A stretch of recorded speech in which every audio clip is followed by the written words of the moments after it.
Imagine you are 40,000 feet above the earth.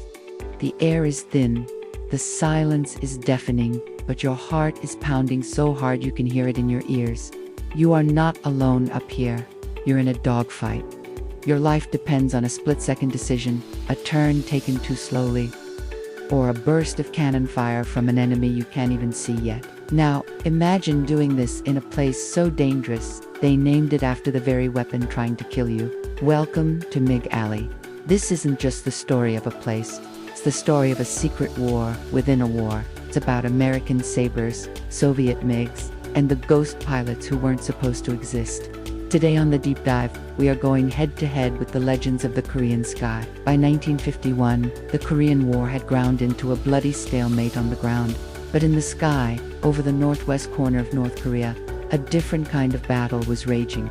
This was the birthplace of the Jet Age. The main battleground was a strip of territory near the Yalu River, the border between North Korea and China. For the communist forces, this was a supply soup. For the United Nations forces, it was a target-rich environment they had to shut down. To protect it, the communists deployed the best fighter they had, the MiG-15. This area became so infamous, so deadly, that American pilots gave it a nickname that stuck, MiG Alley. Now here is where the story gets weird. American pilots flying the F-86 Sabre started noticing something strange. Some of the MiG pilots they were fighting were different. They weren't just good, they were elite. They flew with an aggression and a skill that the Chinese or North Korean Air Forces just shouldn't have had. The Americans started calling these mysterious aces Honchos, a Japanese term for a boss or leader. And then there was the one they called Casey Jones. You have to picture this. Up in the sky, UDC AMIG 15 Bissa, powerful version of the jet, with a bright red nose and red stripes on the fuselage. He was impossible to miss, and he was arrogant.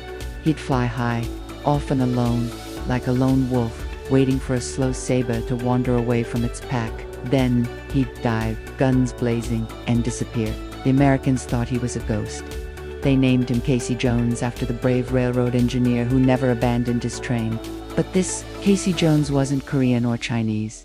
His name was Sergei Kramarenko, a Soviet ace and a veteran of World War II. The Soviets were there, but they weren't supposed to be. They wore Chinese uniforms, and they were banned from speaking Russian on the radio.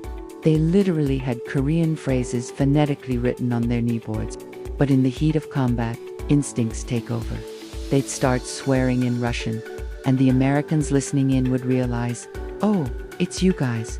On June 17, 1951, Kramarenko R. Casey Jones found himself above 3 Sabres. Let's visualize this. He saw his chance, he dove, but the Sabres saw him coming. In a flash, they executed a perfect trap. The 2 wingmen dove left, the leader climbed right. Kramarenko later explained the dilemma. It was a classic trap. If he went after the 2 diving, the one climbing would get on his tail. If he went after the climber, the 2 divers would loop around and blast him. He had a split second to choose. He went for the climber.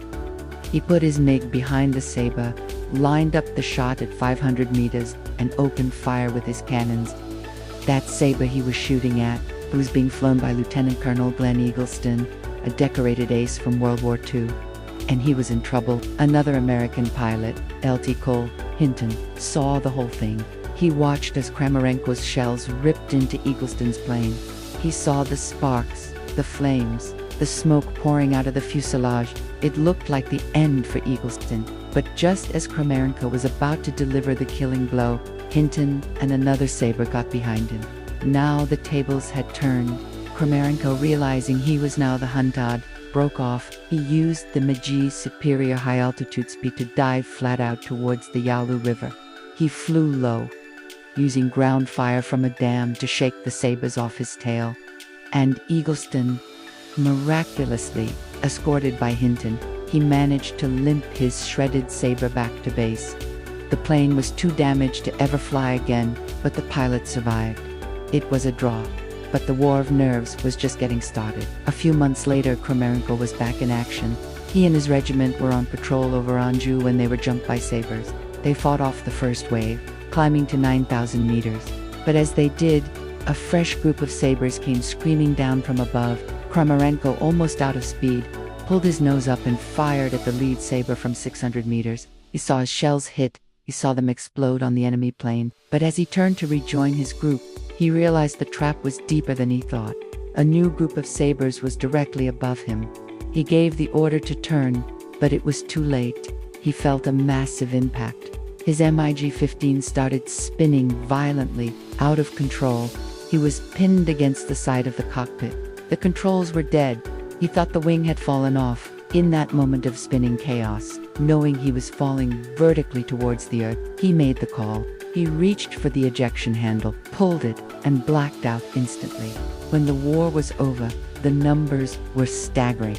In the brutal arena of MiG Alley, the US recorded 224 sabers lost, against 566 MiG-15s destroyed. But when you filter out the statistics and look only at the duels between the sabers and the Soviet-piloted MiGs, the fight was almost even, a razor-thin margin of 1.4 MiGs lost for every saber. It was a proving ground, a secret war where World War II veterans faced each other again in a new kind of machine.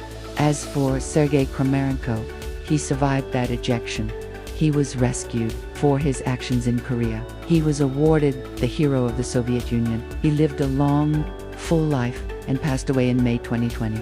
It wasn't a ghost. He was just a pilot, doing his duty in a war that officially he was never a part of. And that is the deep, untold truth of MiG Alley. If you love diving deep into the stories history books forgot, make sure you hit that subscribe button. Most of our viewers aren't subscribers yet, and we want to change that. Click the bell icon so you don't miss our next deep dive.